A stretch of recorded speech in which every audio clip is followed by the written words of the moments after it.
한 젊은 음악인의 이야기를 나누면서 말씀을 시작하려고 합니다. 가수 겸 작곡가인 이재라는 그 여성의 이야기입니다. 잘 아시겠지만요, 넷플릭스의 애니메이션 K-팝 데몬 헌터스, 그러니까 뭐랄까 캐대헌의 골든으로 세계적인 주목을 이끈 그러한 작곡가 겸 가수입니다. 그녀가 최근에요 TVN의 유퀴즈 언더블락에 출연해서요 자신의 좌우명을 이야기하는데, 그 좌우명이 뭐였냐면요, Be nice, no ego라고 그렇게 얘기했습니다. 그러니까 친절하고 자만심을 버리는 것이 자신의 최선의 좌우명이라고 이렇게 이야기하는 것을 보게 돼요. 이 짧은 문장 속에 그녀의 지난 시간의 압축이 고백된 것을 우리는 그의 이야기를 통하여서 보게 됩니다. 12년 동안요 SM의 연습생으로 지냈지만 데뷔의 문은 끝내 열리지 않았습니다. 그래서 꿈을 꺾고 미국으로 유학을 가게 되었는데요, 그 꿈이 꺾였을 때 그녀는 포기함 대신 기다림을 택했다라고 이야기합니다. 그리고 오랜 시간이 지나서 오늘 우리가 잘 아는 바와 같이 골든이라는 노래로 세상 앞에 서게 되었습니다. 그러면서 그 시간에 대해서 이야기하면서 한쪽 문이 닫히면은 반드시 다른 쪽 문이 열린다라고 이야기하고, 중요한 것은 그 기다림의 시간을 어떻게 보내냐는 것이 중요하다라는 것을 깨달았다고 이야기해요. 이 이재 여정은요 우리에게 이렇게 조용한 물음을 묻습니다. 기회는요 능력보다 태도에서 온다라는 것이에요. 영광은 경쟁보다는요 조화 속에서 맺힌다라는 것을 이 여인은 이야기하고 있다라는 것이에요. 오늘 우리의 신앙 여정도 같습니다. 하나님께서 아직 우리에게 축복의 문을 열지 않으셨을 때 그 기다림의 시간 속에서 우리는 어떤 마음으로 서 있는지 오늘 이 시간 돌아볼 수 있었으면 좋겠습니다. 이 이야기가 오늘 말씀을 향한 우리의 마음을 열어주는 그러한 계기가 되기를, 작은 열쇠가 되기를 바라면서 오늘 말씀을 시작하도록 하겠습니다. 우리는요 종종 이렇게 이야기합니다. 좀 흥미롭고 좋고 재미있는 것 없을까라고 그렇게 이야기하는 것을 보게 돼요. 흥미롭고 특별한 세대가 우리의 세대, 그리고 내가 살아가는 이 시기가 되길 말해요. 정확히 말해서 이건 무슨 뜻이냐면요, 성공 시대를 꿈꾼다라는 것입니다. 하지만 막상 그 시대가 눈앞에 다가오면요 대부분의 사람들이 두려움에 주저앉아서 기회를 놓칠 때가 많다라는 것을 우리는 압니다. 왜 그럴까요? 흥미로운 시간은요 언제나 평온한 일상과 다른 조건을 요구하기 때문이에요. 흥미로운 세계는 평안한 일상이 흔들리게 되는 것을 우리에게 직면하도록 우리를 이끌기 때문이에요. 그래서 결국에는 어떻게 됩니까? 흥미롭긴 원하지만 평온이 깨지는 것은 바라지 않았기 때문에 이건 아닌 것 같아요 라고 하나님 앞에 이야기하고, 결국에는 기회가 그렇게 조용히 지나가는 경험을 우리는 많이 하게 되었다는 것이에요. 미 해병대에는 이러한 정신, 이러한 말이 있다라고 이야기합니다. 항상 준비된 자가 기회를 얻는다라는 말이에요. 2차 세계대전이 끝난 뒤에요 미군은요 대부분 전쟁이 끝났다라고 생각하고 낙관적인 믿음을 가졌습니다. 그래서 육군과 해군, 공군에는요 베테랑들을 다 전역시키고 군은 급격히 축소되고 감축되게 되었어요. 하지만 그 가운데서 감축시키지 않고 그대로 눌러 앉아서 그대로 계속 훈련한 자들, 준비한 자들이 있었습니다. 그들이 누구냐면요 미 해병대였습니다. 해체의 위기 속에서도 베테랑들을 하나도 전역시키지 않고요 2차 세계대전 베테랑들을 고스란히 내버려두고 그들을 통하여서, 그들의 경험을 통하여서 신병을 훈련하는 것에 멈추지 않았다라는 것이에요. 그리고 불과 몇 년 뒤에요 미군의 낙관적인 전망과는 달리 냉전의 서막을 알리는 한국전쟁이 터졌을 때 미군은 선봉으로 설 수 있는 육해 공군이 없었어요. 그래서 누구를 들여보냈습니까? 베테랑들을 통하여서 훈련된 미 해병대를 한국의 선봉으로 보내게 되었고요. 그 한국전쟁을 끝마치고 나서 그 결과 오늘날 미군 하면 무엇입니까? 해병대를 떠올리게 된다는 것이에요. 미군은 공격할 때 최선두에 해병대를 앞세운다라는 것이에요. 미 육군은 거의 주방인군이랑 비슷한 정도고 공격의 선봉은 해병대가 되었다라는 것이에요. 결국 우리가 이것을 통하여서 깨달을 수 있는 것은요 준비된 자만이 쓰임받는 법이라는 것이에요. 하나님도 마찬가지입니다. 그분은 새로운 시대를 원하는 사람을 원하시는 것이 아니라요 두려움 속에서도 깨어있는 사람, 믿음으로 준비된 사람을 찾으신다라고 이야기한다라는 것이에요. 우리는 특별한 일을 꿈꾸지만요 정작 그 일이 우리 앞에 닥치면은 피하지 않는가 돌아볼 수 있으면 좋겠어요.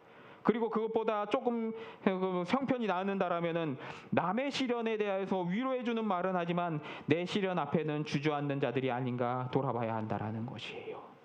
그러나 우리가 깨달아 알아야 할 것은요, 믿음은 시련을 피하는 것이 아니라 그 시련을 통과하는 곳에 믿음이 있다라는 것을 알아야 한다라는 것이에요.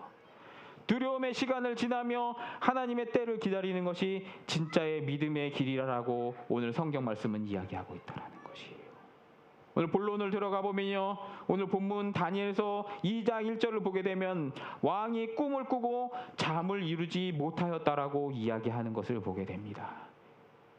이거는 흔한 궁정사사예요. 에스더서에서도 누굽니까? 아닥사스다 왕이 잠을 못 잤던 것처럼 오늘에서도 느부갓네살 왕도 잠을 못 이루고 있었어요. 불안한 왕의 마음을 누굽니까? 왕의 마음을 뒤흔드는 것이었습니다. 그래서 느부갓네살 왕은요, 바벨론의 술사들을 불러들여서 내 꿈의 내용까지 너희가 알아서 해석을 내려라라는 말도 안 되는 명령을 내립니다. 그리고 그것을 못하자 어떻게 합니까? 분노에 휩싸여 가지고 바벨론의 모든 지혜자와 현자를 죽이라고 명령하는 것을 보게 됩니다. 우리는 종종 이 본문 구절을 보면서 이렇게 생각합니다. 느부갓네살은 미친 왕이다라고 그렇게 생각을 해요. 왜냐하면 느부갓네살 왕은 실제로 3년간 미쳐가지고 들소처럼 들에 기던 그런 때가 있었기 때문에 이때부터 느부갓네살 왕은 그 미친 기질이 있었기 때문에 자기가 꾼 꿈의 내용도 말하지 않고 그 꿈을 알아내라는 그런 이야기를 했다라고 그렇게 얘기해요. 그리고 목사님들 사이에서는 우스갯소리로 뭐라고 하냐면 느부갓네살 왕이 왜 이렇게 미쳐서 날뛰냐? 느부갓네살 나이가 몇 살이기 때문에 그래요? 느부갓 4살. 4살이라서 그렇다라고 목사님들 그렇게 얘기해요. 그러나요, 성경은요, 다른 이유를 보여줍니다. 11절을 읽어보겠습니다. 11절 함께 읽어보겠습니다. 이사야가 아니라 다니엘서 2장 11절 말씀입니다. 시작. 왕께서 물으신 것은 어려운 일이라 육체와 함께 살지 아니하는 신들 외에는 왕 앞에 그것을 보일 자가 없나이다 한지라. 아멘. 술사들이 변명한 첫 번째 말은 무엇입니까?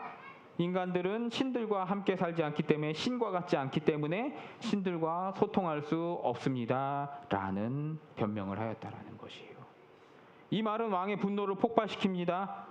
느부갓네살 왕은요, 자신이 의지하던 신들이 사람의 삶과는 아무런 상관이 없다라는 이 바벨론 술사들, 바벨론 지혜자들의 말을 들었을 때 모욕을 들은 듯이 충격을 받았다라는 것이에요. 하지만 이제 다음 주 시간에 보겠지만 29절을 보게 되면요, 다니엘은 전혀 다른 시각으로 왕에게 해석을 올려드립니다. 다니엘은 뭐라고 얘기합니까? 29절에 왕이 침상에서 장래일을 생각하실 때에 라고 이야기하고 있다는 것이에요.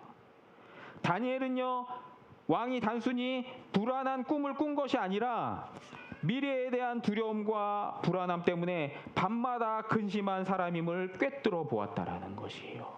이 사람이 관심법을 한 것이 아니라 하나님께 다니엘이 기도하던 때에 하나님이 단지 꿈의 해석만 보여주신 것이 아니라 다니엘에게 비디오 보듯이 느부갓네살 왕이 그 시기에 겪던 모습을 하나님께서 다니엘에게 보여주셨기 때문에 다니엘이 이러한 이야기를 29절에 할 수 있었다라는 것이에요. 즉 왕이 꿈꾸시기 전에 마음 상태까지 하나님께서 다니엘에게 보여주셨기 때문에 다니엘은 마치 영상을 본 듯이 왕이 장래일을 고민하다가 잠이 드셨습니다 라고 이야기하고 있다라는 것이에요. 이 말 속에 깊은 통찰이 있습니다. 느부갓네살 왕은요, 세상을 지배하는 강자였지만요, 그의 밤은 평안하지 않았다라는 것이에요. 권력의 최정점 자리, 전 세계의 왕 중에 왕의 자리에 올랐지만 그는 자신의 미래의 불확실성에 대하여서 불안해하며 떨고 있었다라는 것이에요. 그런데 정작 왕이 의지하며 먹이고 키웠던 지혜자들과 박수들은 뭐라고 얘기합니까? 여기 지혜자와 박수라고 얘기했지만 원어상에 보면은요, 철필로 새기는 자, 그러니까 교수들, 그 다음에 고위 공무원들을 이야기하는 것이에요. 그 지혜자와 박수들이 뭐라고 얘기하냐면요, 그건 불가능합니다라고 듣지도 않고 손사래부터 치고 있었다라는 것이에요. 그러므로 느부갓네살 왕의 분노는요, 이들이 무능해서가 아니라요, 진실을 감추려고 하는 그러한 태도에서 분노했다라는 것이에요. 분명 그것이 느보신인지 모르지만 신은 존재하고 신은 꿈을 통하여서 환상을 통하여서 인간에게 계시를 하는데 우리는 인간이, 우리는 신이 아니기 때문에 신과 소통할 수 없습니다 라고 바벨론의 지혜자들은 이야기했다라는 것이에요. 왕은 이들이 자신을 속였으며 자신이 말했던 체계들, 신앙 체계들, 아후라 마즈다라든지 배화교를 뭐라고 그러죠? 조로아스터교라고 그러죠. 조로아스터교, 그렇게 설파했던 그 체계와 신앙, 그 모든 것이 가식이었음을 자신 앞에 이실직고 했기 때문에 분노하면서 지혜자들을 다 죽이라고 명하였다라는 것이에요. 사랑하는 성도 여러분, 이때 하나님은 누구를 들어 쓰셨습니까? 다니엘을 들어 쓰셨어요. 그런데 이 다니엘은 이 성경 말씀 속에 단순한 지혜로운 청년으로 이야기되지 않아요. 그의 지혜의 근원은 누구였습니까? 하나님이었다라고 오늘 다니엘서의 기자는 이야기하고 있어요. 다니엘이 믿은 하나님은요, 꿈 하나만 해석해주는 그러한 신비한 존재가 아니라 인간 세계의 모든 것을 주관하시는 주권자이심을 다니엘과 다니엘서의 기자는 이야기하고 있다라는 것이에요. 그러므로 하나님은 왕의 마음을 움직이셨고 나라의 흥망을 정하시며 그 흥망의 때를 정하시고 그 때를 바꾸시는 분이라고 다니엘서에 다니엘은 이야기하고 있다라는 것이에요. 다니엘은 그 사실을 믿었기 때문이에요. 왕에 대한 두려움보다요, 하나님에 대한 신뢰로 왕 앞에 설 수 있었다라는 것이에요. 그는 권력자 앞에 흔들리지 않을 수 있었던 이유가 바로 하나님을 믿었기 때문이에요. 왜냐하면 이 왕의 권세조차, 왕의 분노조차 하나님의 손에 있음을 다니엘은 알고 있었기 때문이라는 것이에요. 그와 동시에 하나님은 다니엘과 멀리 계신 절대적인 존재가 아니고요, 다니엘이 배운 하나님은 우리의 인생의 깊은 근심까지 아는 하나님이셨다라는 것이에요. 왕의 불면에도 불구하고, 왕의 두려움에도 불구하고 그 모든 문제가 하나님의 손 안에, 하나님의 시선 안에 있다라는 것을 다니엘은 깨달아 알았기 때문에 왕 앞에 두려움 없이 섰었다라는 것이에요.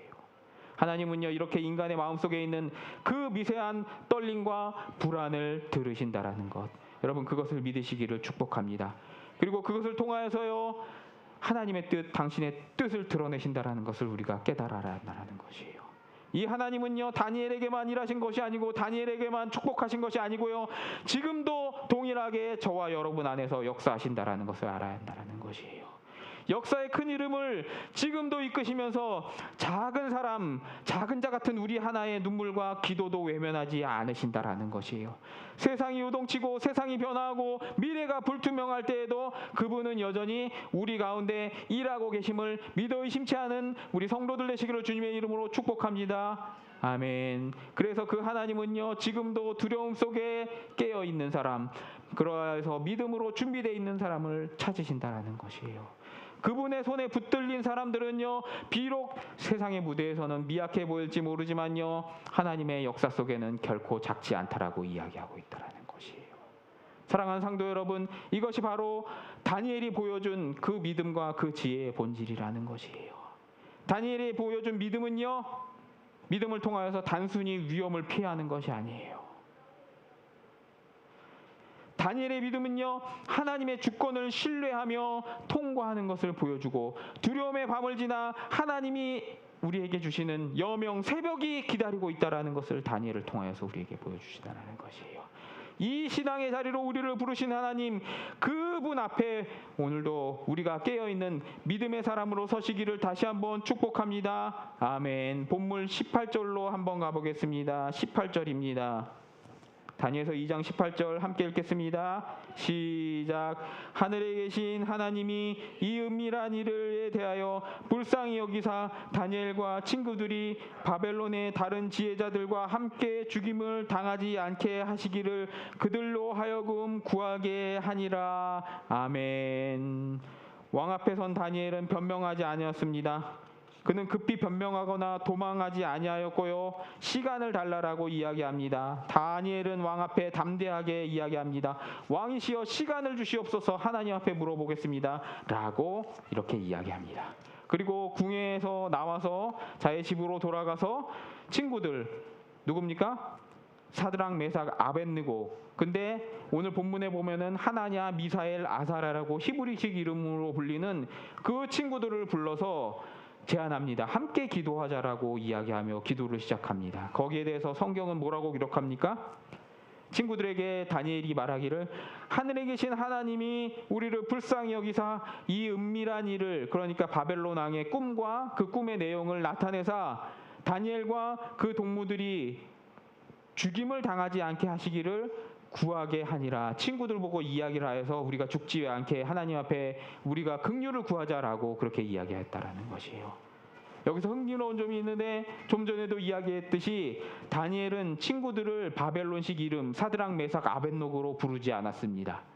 그는 그들을 히브리에서 있었던 본래 이름으로 부릅니다. 하나냐, 미사엘, 아사랴로 부릅니다. 이 히브리 이름 속에는요, 다니엘과 세 친구의 믿음의 고백이 담겨 있어요. 하나냐는 여호와의 은혜예요. 미사엘은 여호와 하나님, 엘 같은 신이가 누구냐, 그런 하나님이 어디 있냐라고 이야기하고 있어요. 아사랴는 하나님께서 나를 도우신다라는 뜻을 가지고 있어요. 이 친구들과 다니엘은요, 그들의 이름처럼 살았어요. 환경은 비록 바벨론으로 바뀌었지만 그들의 정체성은 지난 시간에 살펴본 것처럼 전혀 흔들리지 않았어요. 바벨론 세상, 바벨론 왕국은 이들의 이름을 바꾸려고 하였지만요, 하나님의 사람들은 그들의 소명, 하나님의 부르심을 잊지 않고 지금까지 살고 있었다라는 것이에요. 그런데 사랑하는 성도 여러분, 이 긴박한 순간에 이 세 친구들과 다니엘이 한 일은 무엇입니까? 제안한 것은 무엇이었습니까? 고작 기도였어요. 목숨이 경각간에 달린 위기 앞에서 그들은 무기를 들거나 혹은 바벨론의 현자들처럼 현란한 말로 왕을 설득하려고 하지 않았다라는 것이에요. 그들이 한 일은 먼저 하나님 앞에 나아가 무릎 꿇고 하나님 앞에 이 비밀한, 크고 비밀한 일들을 알려주시도록 간구한 것이었다라는 것이에요. 오늘날 많은 신자들이요, 기도를 믿음의 부차적인 수단으로 생각해요. 그래서 급하면은, 똥이 나올 것 같으면은 화장실 가듯이 급하면은 기도하고요, 화장실 나오게 되면은 내가 언제 똥 쌌더냐라는 일이 풀리면은 멈추는 삶을 반복한다라는 것이에요. 그러니 기도의 능력을 체험하지 못한다라는 것이에요. 기도는요, 고대인들의 전통이나 혹은 무속적인 행위로 치부하기도 해요. 그 기도는 그냥 종교적인 행위일 뿐이지 뭐 이렇게 무속신앙 행위처럼 주여 주여 3번 외치면서 고래고래 소리치고 미친놈처럼 그렇게 울부짖으면서 기도하냐라고 무속적인 행위로 치부하기도 한다라는 것이에요. 그러니 당연히 기도는 지루하고 기도할 여유와 시간은 늘 없는 삶을 살게 된다라는 것이에요.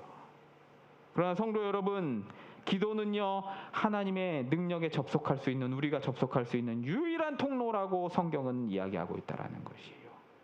기도는요, 인간의 말이 아니라 하늘의 문을 여는 믿음의 행위라고 성경은 계속하여서 우리에게 일깨워 주려고 하고 있다라는 것이에요. 그러므로 기도하지 않는 것은요, 시간이 없는 문제, 단지 게으름의 표현이 아니라요, 하나님의 주권을 믿지 않는 불신의 표현이라고 성경은 이야기하고 있다는 것이에요. 우리가 부끄러워해야 될 사실은 무엇이냐면요, 심지어 이 이후에 느부갓네살 왕조차도 하나님께 기도를 통하여서 은밀한 것을 계시한다라는 사실을 인정하고요, 미쳤다 돌아올 때도요, 하나님을 찬양하는 그러한 일들을 하게 되는 것을 보게 돼요. 하나님의 주권 앞에 이 악한 왕 느부갓네살조차도 꿇어 엎드렸다라는 것이에요. 그렇다면 우리가 스스로 하나님의 백성이라고 부르면서 기도하지 않는다라는 이 현대 그리스도인을 하나님이 보시기에 어떻게 바라보시며 어떻게 평가하실 것이라는 두려움을 우리가 가지고 살아야 한다는 것이에요. 사랑하는 성도 여러분, 기도는 단순한 위기의 탈출구가 아니라요, 하나님과 동행하는 믿음의 자리이신 것을 깨달아 알았으면 좋겠습니다. 다니엘과 친구들은요, 기도로 죽음의 문턱을 넘었고요, 그들의 승리는 무릎으로부터 시작되었다라고 오늘 다니엘서는 우리에게 교훈하고 있어요. 하나님은 오늘도요, 우리를 그 기도의 자리에 부르시고요, 기도 앞에 깨어있는 자를 찾고 계시다라는 것이에요. 두 번째로, 그들의 기도는 막연하지 않았습니다. 절망 속에서도요, 말씀을 붙들었습니다. 먼 과거 이들의 조상이었던 솔로몬이 그 성전을 봉헌하던 날, 낙헌식을 하던 날 하나님 앞에 뭐라고 솔로몬이 기도하면요, 그 기도의 중심 요점은 무엇이냐면요, 주여 포로된 백성에게 긍휼을 베풀어 주시옵소서. 나중에 우리의 자손들이 포로로 끌려가게 될지라도 하나님께서 그들을 버리시지 마시고 그들에게 긍휼을 베풀어서 다시 이 땅으로 돌아오게 하여 주시옵소서라고 솔로몬이 기도하였던 것. 다니엘과 세 친구는 그 약속을 기억하여서 하나님 앞에 기도하며 나갔다라는 것이에요. 성전이 지금 비록 아직 무너지지 않았어요. 지금 1차 바벨론 포로 시대이기 때문에 2차, 3차가 아직 남아있기 때문에 아직 성전은 무너지지 않았습니다. 시드기양이 아직 나타난 것도 아니었어요. 비록 성전이 무너질지 그렇지만 나중에 3차가 지난 이후에 비록 성전이 무너져도 하나님은 여전히 우리의 기도, 다니엘의 기도를 들으시는 분이라는 것을 확신으로 알았다라는 것이에요.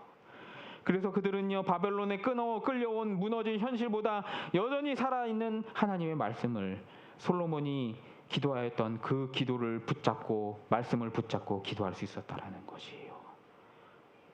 오늘 이 배경이 되는 시점은 오늘 2장 1절에 나왔듯이 느부갓네살 왕이 2년 되던 2년 차였어요. 그러면 다니엘은 지금 15, 16살이거나 16, 17살 나이라는 것이에요. 세 친구들과 함께 포로 끌려온 지 2년밖에 안 됐어요. 아직 예루살렘은 완전히 멸망하지 않았고 곧 있을 3차 침공에 성전이 무너지고 백성을 흩어질 것이지만 아직 그 일이 일어나지 않았다라는 것이에요. 그렇지만 눈앞에 암울한 상황이 펼쳐졌지만 다니엘은 알았다라는 것이에요.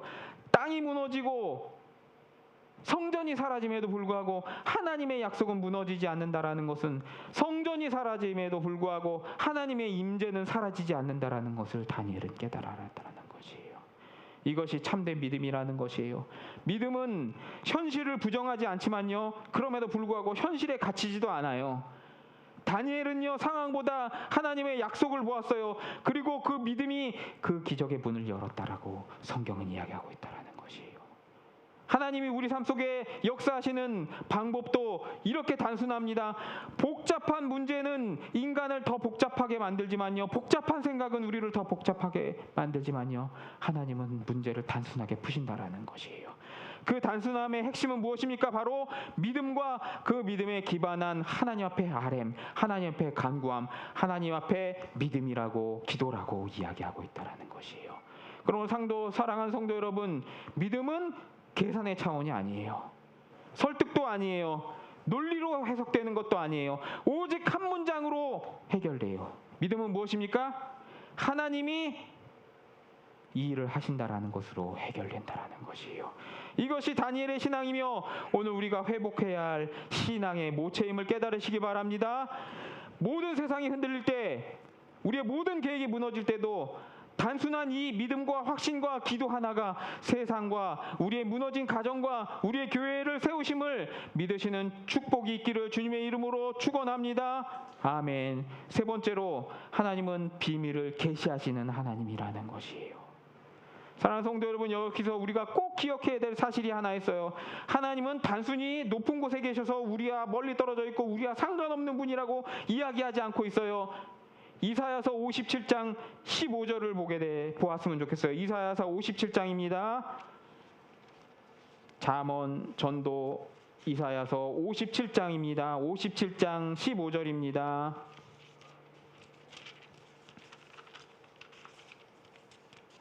천 페이지 가까운 쪽에 있어요. 57장 15절입니다.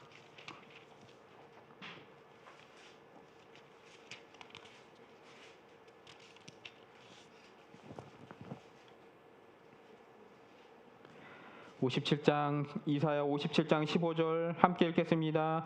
시작. 지극히 존귀하며 영원히 거하시며 거룩하다 이름하시는 이가 이와 같이 말씀하시되, 내가 높고 거룩한 곳에 있으며 또한 통회하고 마음이 겸손한 자와 함께 있나니, 이는 겸손한 자의 영을 소생시키시며 통회하는 자의 마음을 소생시키시려 함이라. 아멘. 이사야의 하나님은 뭐라고 얘기합니까? 높이 계신 거룩한 자는 또한 마음이 상한 자와 겸손한 자와 함께 거하시며 땅의 연약한 자를 살리시리라 라고 이야기하고 있다는 것이에요. 하늘 위에 계시지만 하나님 앞에 기도와 통회와 자복으로 나오는 자에게는 분명히 응답하시는 하나님이라고 이야기하고 있다는 것이에요. 그런데 이 믿음이 없는 바벨론의 지혜자라고 하는 자들, 술사들, 박수들은 뭐라고 얘기합니까? 신들은 사람과 함께 살지 않습니다 라는 변명을 하니까 느부갓네살왕이 꼭지가 돌아갔다라는 것이에요. 그러나 다니엘이 제시한 하나님은 무엇입니까? 우리 하나님은 다릅니다. 그분은 임마누엘, 곧 우리와 함께 하시는 하나님이다라고 이야기합니다. 하나님은 단지 미래를 주관하시는 하나님일 뿐만 아니라 그 미래를 자신을 찾는 자들에게, 자신의 종에게 알려주시는 하나님이라고 느부갓네살에게 다니엘은 이 시간 증거하고 있다라는 것이에요. 그렇기 때문에 다니엘은요 그 특별한 은혜를 누렸다라는 것이에요. 그의 기도는요 비밀을 여는 열쇠가 되었다라는 것이에요. 그렇다면 우리가 그 특별한 은혜를 누릴 수 있는 방법은 무엇입니까? 하나님은 계시하시는 하나님, 하나님은 우리와 함께 하시는 하나님, 하나님은 임마누엘 하나님이라는 것을 우리가 받아들이고 하나님 앞에 기도로 비밀의 열쇠를 푸는 열쇠 구멍에 꽂을 때 우리가 그 은혜를 누릴 수 있다는 것을 믿으셔야 하는 것이에요. 여러분, 우리가 기도할 때만요 이 놀라운 능력과 은혜를 누릴 수 있다는 것이에요.